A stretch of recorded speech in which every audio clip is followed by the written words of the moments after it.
Most companies buy software.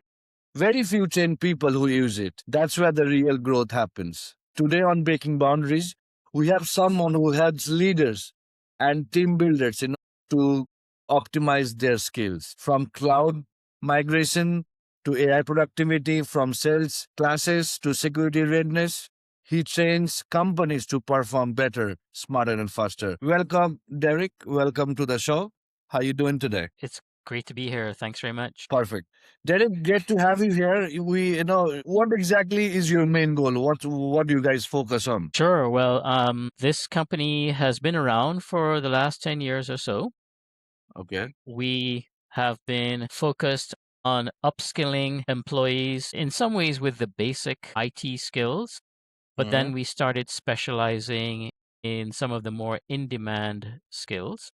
Okay. And we really like to see both individuals and companies adapt to the ever-changing landscape here in IT. So you train people first because tools without knowledge create confusion, but skill creates results. Let's talk about it. Sure. So are we going to go into some of the main things that that Nexetra does? Correct, sir. Fantastic. Great. Well, let's break it down. So Nexetra is focused on 8 main areas, and one of the main things we like to do with customers is a gap analysis. So you'll find that many organizations have some kind of a product or some kind of a problem that they're trying to solve. Our approach is a little bit different. We like to sit and listen to the customer and find out typically what their plans are for the next 3 to 5 years, where their pain points can be, and then do a gap analysis based on what they're saying. So we really like to spend some time first listening to the customers, and this could be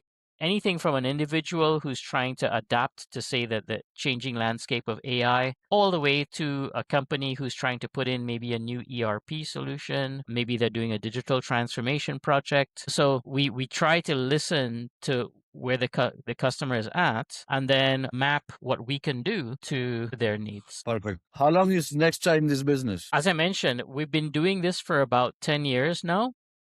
Mm-hmm. What's happened recently is that with different things like the changing landscape in the infrastructure world, in the software world, and also with the changing job landscape, we've realized that new niche areas are emerging. So, why not pivot to those things? So recently we've been able to pivot and offer these kind of 8 main areas of upskilling and training. So I'm not sure if now is a good time to go into those 8 areas or 7 areas. Yeah, you can for sure. Why not? Great. So our big differentiator is the gap analysis. So you can think of that as an area. Another thing that we like to do is custom training.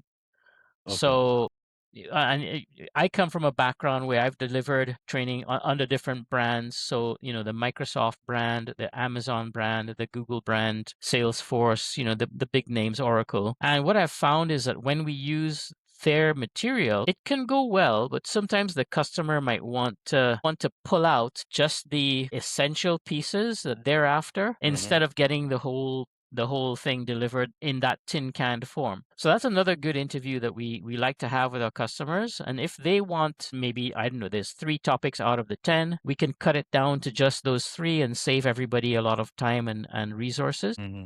Sometimes we can even add things to the curriculum. So they have a special request. So a couple of years back, I did something for a Microsoft customer. Microsoft likes to teach things in their languages. So C#, C++. This particular customer wanted things in Python. So it was actually Microsoft, through another company, hired me to convert the entire learning experience into Python just for this one key. I think it might have been a government customer. So that's an example, how we can adapt things. So getting back to these other 7 areas, so cloud migration is one of those really key areas that many customers are still grappling with. So they want to know, if we're going to move our workloads to the cloud, which cloud might be best? Or they might want to know, what are some of the low-hanging fruit? So what is a workload that we presently have that could easily move to the cloud? And it could be all the application, it could be the data, it could be the middle tiers of services. And many teams aren't really ready for that. So we kind of ask leaders to find out, well, what do they need before starting the cloud migration? So what are the things to prepare them for that journey? Perfect. So, talking about cloud migration, how many companies want to move to cloud platform like AWS, Microsoft Azure, or Google Cloud, but many teams are not ready. What should leaders train first before starting code migration? Good for them to think about maximizing the move to the cloud. So a lot of companies might have built their software and systems without really thinking about what are the cloud services good at. And when you sit down and you think about that, clouds are better at mass storage. So Right. one of the things they have is in Amazon, Microsoft, they all have a different name for it, but it's block storage, blob storage. So just a simple, cheap way to store their massive files. Another thing is taking advantage of workloads that can easily shift to the cloud. So people may already be running things like Docker containers or Kubernetes clusters. Those are very easy to lift and shift from their own premises to kind of a cloud home, so to speak. Another thing for them to think about is the types of workloads that they have. So is it already data intensive? Is it something that is built in a microservices fashion where they can move the application easily? So I think that's probably one of the main things for them to think about is how to take advantage of the cloud architecture and get the most value out of this alliance with the cloud provider, with what we call the hyperscalers. And it's quite typical for some companies to have several relationships. So these days, multi-cloud is becoming the norm. So it could be a company and maybe for the AI workloads, they choose one cloud. For their infrastructure workloads, they choose another one. For the developer team, they choose another one, and they have a kind of a mix going on, if that makes sense. That makes sense, 100%. So multiple options they have. That's very, very true. So now, but Derek, most businesses already pay for Microsoft 365 or Google Workspace. But still, I had noticed team still waste time. Yes. Adoption fail. And how should leaders train team to use Microsoft Copilot, Gemini in a right way? What do you think about it? Great. Well, before going off on my startup, I actually worked at Microsoft for 3 to 4 years, and I designed a lot of the internal training that Microsoft employees would use to go to customers. And I found that even with Microsoft Copilot and Google Gemini, there is an adoption. I call it the sound barrier. So how most companies turn on AI or turn on Copilot in their organization is they just give out licenses. And who do they normally give them out to? Typically, it's the IT team, the people who may be a little bit more tech savvy, a little, they can pick up the tech easier. Right. And what I've found is, some migrations like that or some adoption journeys like that have gone really well. Others, I think, like I say, they hit that sound barrier where only a certain amount of people are using the tools, and most of them, it just kind of sits there like any other new piece of software. So that's our approach. So right now, I'm actually working on one adoption project like that, and I'm being pulled into another one. One is government related, one is our local airline. Copilot, we found that the adoption goes a lot better when you create like a community. So one approach that we have is raising up champions within the organization who know the AI tools well, and they can show their peers how they're using it. So specific roles, specific use cases. And we've found that people much prefer to hear from their peers, from people who are like them, rather than Microsoft or Google coming in and doing a sales pitch, if that makes sense. So they like to see their own peers using the tool. Another thing we've designed is specific training that is geared towards their everyday scenarios. So I'll give you an example. One government client I'm working with, they have certain kinds of documents and certain kinds of storage areas because it's a very high compliance environment. So everything has to be monitored and stored in a certain way, and all their presentations have to meet a certain standard. So instead of just using the Microsoft or the Google standard videos, we actually took some of their documents and some of their processes, and we developed training around their world. So it's almost like a day in their life. Correct. day in the life of your employee versus something outside, something generic. And we found that that really resonates with them. So we go through this in 4 stages. Stage number 1, believe it or not, is nothing to do with the product. We actually teach the employees just what is AI and what is an AI assistant. And we found that that's really effective because many people don't really know where this generative AI wave came from. It just took them by surprise, right? So we started with just what is AI. The next level up is, okay, well, now that you know what AI is, what can a generative AI tool like Microsoft Copilot or Google Gemini do for you? Then we go up 2 more levels. So the next level is go from the free products that everybody has access to the paid products. So in both cases, Copilot has a sort of a pro level or an M365 subscription, which, very typical price. Both companies sell them for about $30 per month, and you want the users to get the most value out of that subscription. Correct. The highest level that we train is agentic workflows. So we talk to people about any process they might want to automate, and we handhold them through, well, how can you get an AI assistant to take some of that work away from you, and make your life easier. Not replace you, but just make your life easier by automating some of those stages. So those are the 4 levels.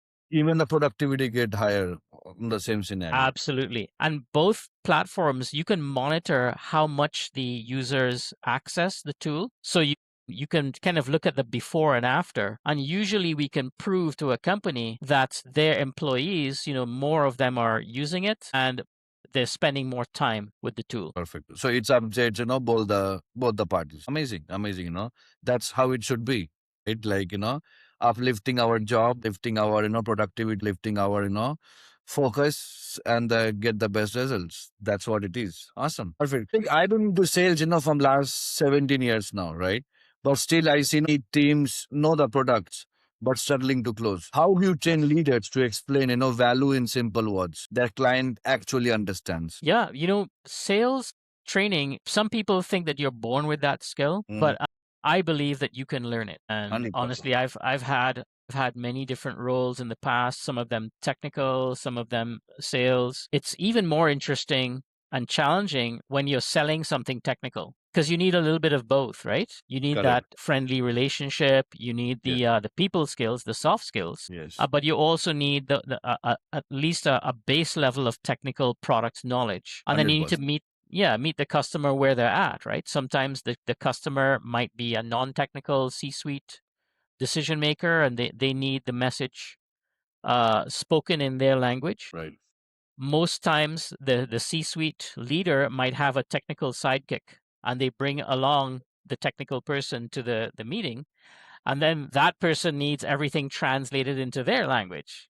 Talk to me about the technical piece and the value. So I feel like that's part of what we help people with sales enablement. We help sales teams to do that translation. So depending on who they're talking to, we help them to pitch in the right language for their audience. Another thing that we do, and this is a really great tool that we found recently, is we can create a safe place for a seller to practice. Wow. And this is all using AI.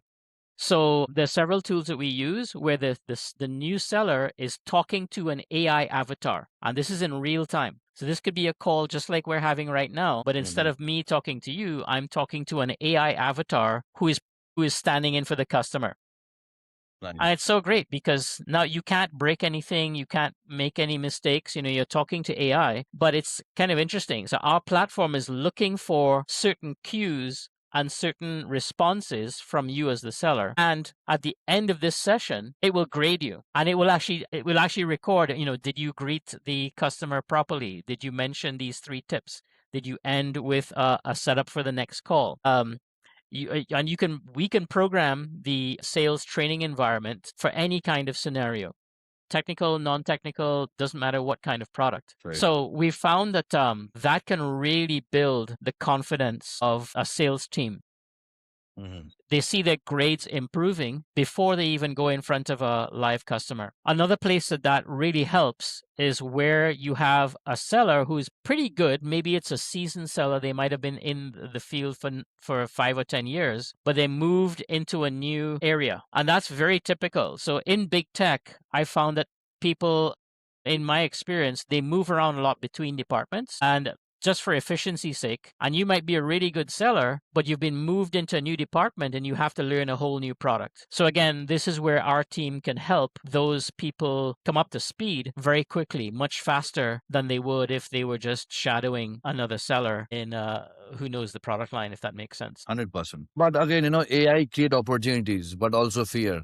How should leader Yes. train team to accept challenges instead of, running away? Yeah, and I think some of the narrative that's going around, even in the job market right now, isn't helping that fair, right? I mean, almost every week you're hearing about some big company that laid off another. It's not in the dozens. This isn't in the thousands, right? Right. So I think part of what people want to understand is to switch that narrative, to see AI as a complement to your skills as opposed to a replacement. And I strongly believe that AI really isn't there yet. A lot of people claim that AI can replace jobs. I think there's probably something different in the background, and I think it's not hard for individuals to just form their Sure. own opinion about what's really happening in the workplace. So I don't think that narrative is true. I don't think AI is capable right now of doing someone's job. And I think if we flip that narrative to, hey, you plus AI is equal to super you, so True. it's like you as a person, if you add the AI skills to what you can already do, it can make you, people talk about X 10x more productive. And Unstoppable. we can see absolutely that's absolutely true for the developer field, but 100%. it's becoming true for other fields like fintech, accounting, legal services. I mean, you name it. Right. There are specific parts of AI that can really enhance a person's understanding, ability to learn, productivity, reach. I think it's a great way to look at it. Right. But everyone talks about AI, okay? Very few can show ROI. How should Yes. leader train the team or not to use Microsoft BI, to make better decisions? Or or like similar. Yeah, so I mean the products, Power BI, Tableau, they are what we call visualization products. And for a Right. long time we've known that C-suite decision makers, they need information turned into something that they can see.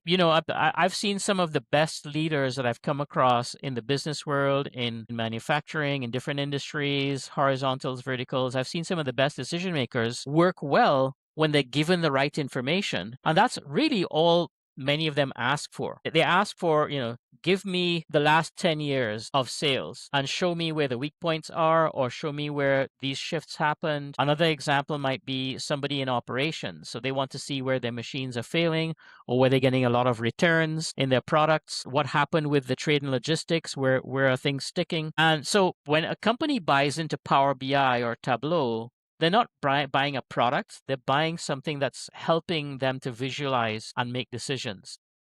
Optimize the And process. you got it. Yes. And I had a situation like that some years ago. I went out to Europe, and there was a big acquisition that happened with a very large company. They make what we call CNC machines. So the computer numerical controlled machines that will make parts for the space shuttle, or it will make dies for stamping out parts for cars or whatever. And the top executives didn't really understand what Power BI and Tableau were. They knew that they had employees who used those tools, and it was just a simple matter of showing, well, how can these tools and data analysis help them to identify those bottlenecks. So it was a lovely engagement, and I think that kind of data analysis is pretty crucial. A lot of companies are sitting on data that's just idle. It's not been analyzed. It's not been looked at. So that's like stage one, is helping the companies to identify what we call a data warehouse or data mart. Then we put the reasoning tool over that. Sometimes that can be absorbed into something called Fabric or Databricks, or some kind of a data layer. And the data can stay where it is. It doesn't have to move. And then finally, you put an AI layer on top of that.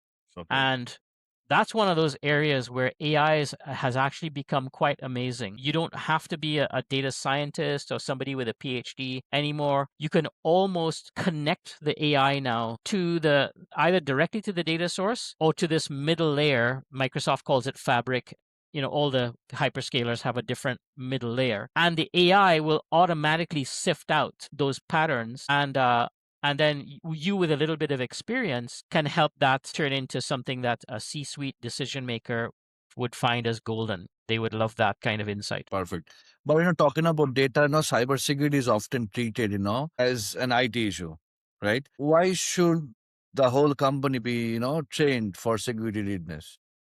Some studies were done a couple of years ago. This is like old news. So probably in the last 10 or 15 years, security surfaced as the number one concern that should be on the radar of any organization. And all organizations these days depend on IT.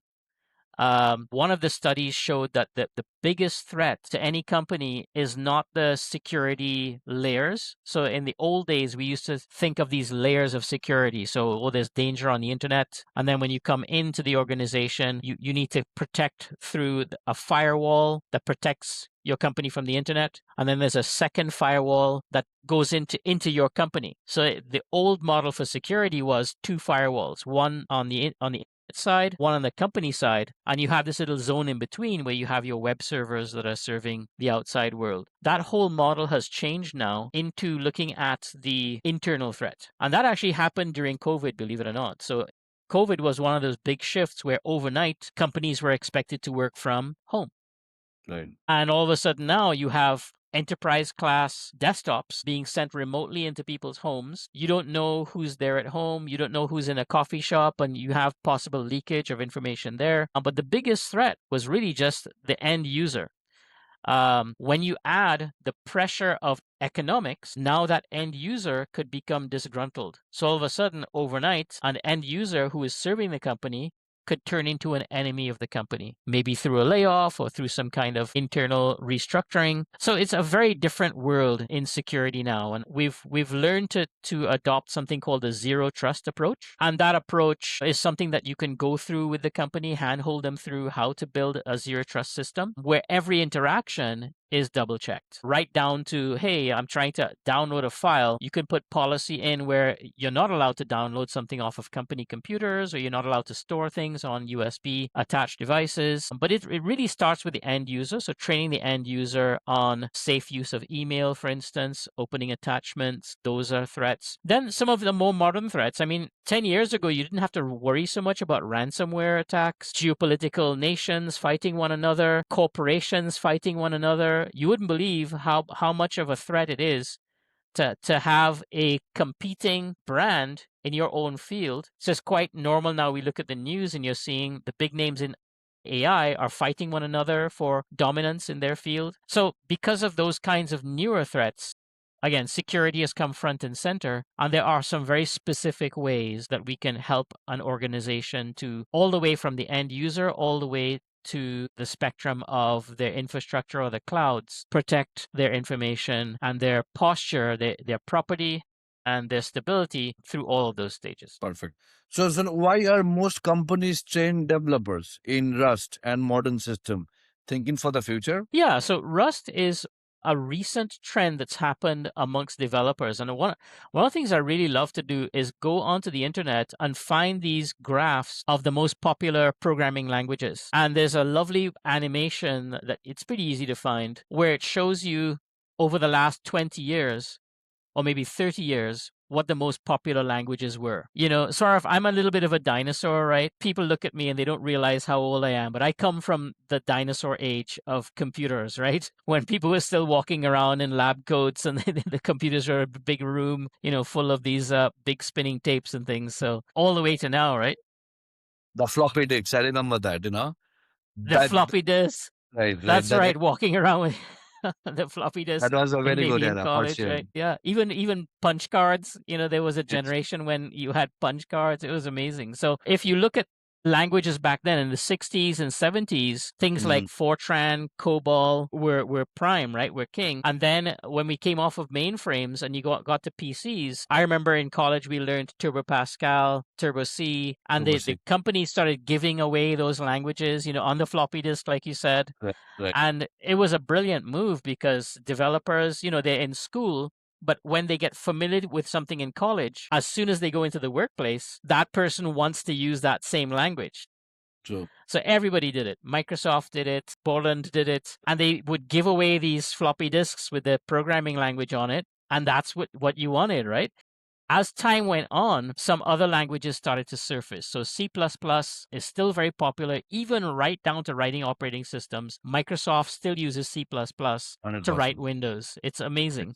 So, you have that. Java became very popular in colleges, and that became an enterprise sort of platform for developers. Python became very popular now with all the libraries and with AI. What happened with Rust is people have been looking at Python and realizing, hey, Python, it's great for programming. It's incredibly flexible with libraries, but it's not that efficient. And there are different compiled versions, there are different tricks you can do with it. The cool thing about Rust is almost operating, it has the breadth of both worlds, the best of both worlds. So you can program in a kind of a high level format, but when you need right down to machine code, you can incorporate that code into it. Kind of like you and I used to do with Borland Turbo Pascal, where you had a particular part of memory and you had some code run there, and then you had the high level talk to that. So Rust is kind of like that. It's just, it will keep changing in the future, but we feel like there's a lot of opportunity to upskill developers, one, in different languages and platforms. Like, so in web programming, the same kind of thing. You'll see React libraries, you'll see different kinds of frameworks, and it's always changing, getting better and better. The other thing is just purely AI. So right now, just using AI for coding, and I'm going to talk a little bit later about coding using local AI instead of using the cloud AI. It's the big trend that's happening with developers. Correct. Derek, tell me something, honest, okay? Why do companies spend thousands on software, but hesitate to invest in training the people who actually uses it? Is that the mindset alone, or is just cause them millions? I think it's one is the cost.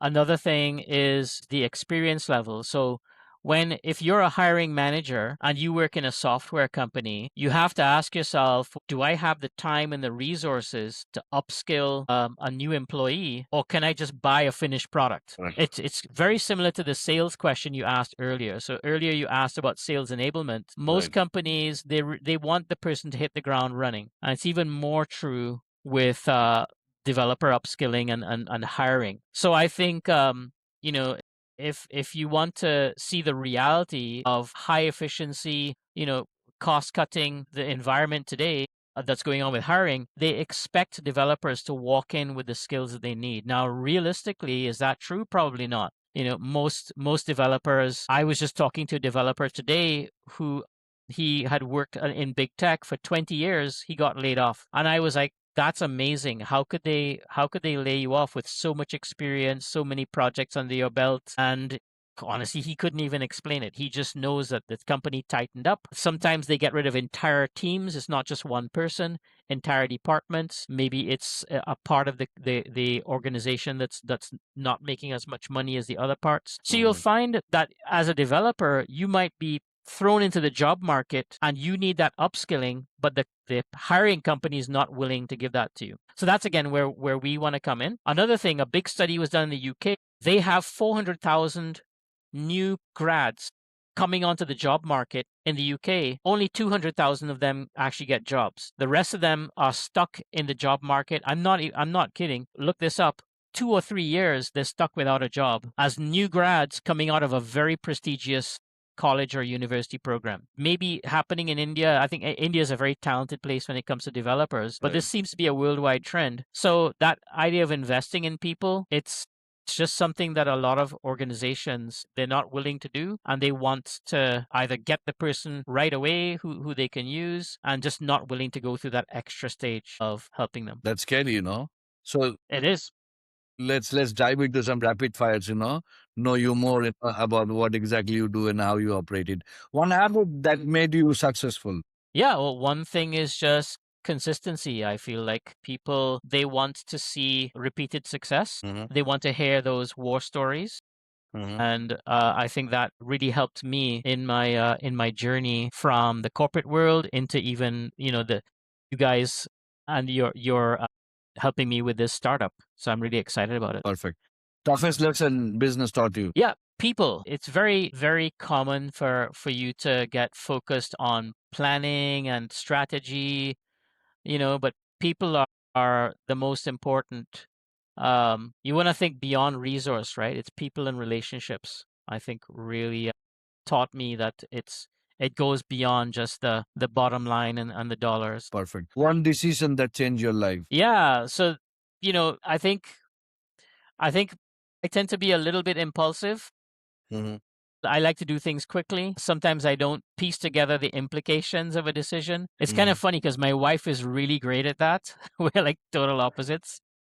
So Okay. she's really good. Like when we're going out for a drive, she can instantly figure out all the things we need to get to prepare or all the implications of doing that trip. So And I'm like, yeah, it's a proper balance for you, huh? it's a balance. That's right. So that decision to do things too early, I think I need people in my life to help me, like you guys, to Thank, help me figure out the right approach. thank you so much. So biggest goal in coming 5 years? Yeah, I think everybody wants to grow, everybody wants to be successful. I think we have, just from the work we did over the last 10 years, we want to have another 5 years of helping companies grow through real skill building. That's your 5 years goal. Awesome. What kind of legacy do you want to leave? If we could leave a legacy of people who've through interacting with us have become more successful, more productive, been able to overcome challenges, figure things out that they couldn't figure out on their own, I think that would be much better than just having a big dollar figure that we were able to. I mean, the dollars are good, but I think leaving a legacy through people would be even better. Nice, nice, very, very nice. Your first impression about Kryptonics? I have to be honest with you. I actually took these same needs that I had to several companies, some of them in India, some of them global, international, and Kiptronics was the best by far at the first request that I had. You guys were going to help to formulate a marketing plan and a socialization plan. But even while we were talking about that, you guys listened to my pain and you realized I needed a good web presence. And Mhm, I took the business away from those other companies and mhm. I gave it to you guys and I have no regrets. You were able to achieve it Thank you so much. faster Thank and you so better much. than those other guys. Thank you for trust, man. One thing you like most about Kryptonics team? Yeah, I think um the execution, right? I mean, and I've found also the accountability is really good, and I want to be like that. I want to be at a point where if I have something that's maybe even a little off track, that I'm willing to listen and to pivot based on what the customer wants. So yeah, you guys care about results and you focus on execution. Yes. Would you recommend Kryptonics for businesses looking for growth? Yeah, 100%. Perfect. Thank you so much. One advice, you should be giving to your youngsters, about those who want to get into this, training models or they want to update themselves. What would be your feedback like for these youngsters? Yeah, and I think that that's the dream for a lot of startups. Mhm. You have here in North America, you have to become good at pitching your idea, your product, usually to people who will fund you, angel investors. So the ability to translate your vision into what really matters to those investors is important. But overall, you don't have to be perfect. I really believe in what we call the MVP. So in the project management world or the product owner world, the MVP stands for the minimum viable product. And once you have just the basics of what you're going to build, I think the rest will come. So don't wait for it to be perfect. Just go for it. Start now. Perfect. That's a very, very amazing advice, And I'm sure every listener who is listening this, they should implement in this life for sure. Success in one life. Learn fast, execute even faster. Perfect. Derek, if somebody wants to get in touch with you, right? What's the best way to get in touch with you? Email, social media. All of the above. So I have a pretty strong LinkedIn presence. That's a good place to find me, but more importantly, to find my colleagues in our company, Nexetra. We have a web presence.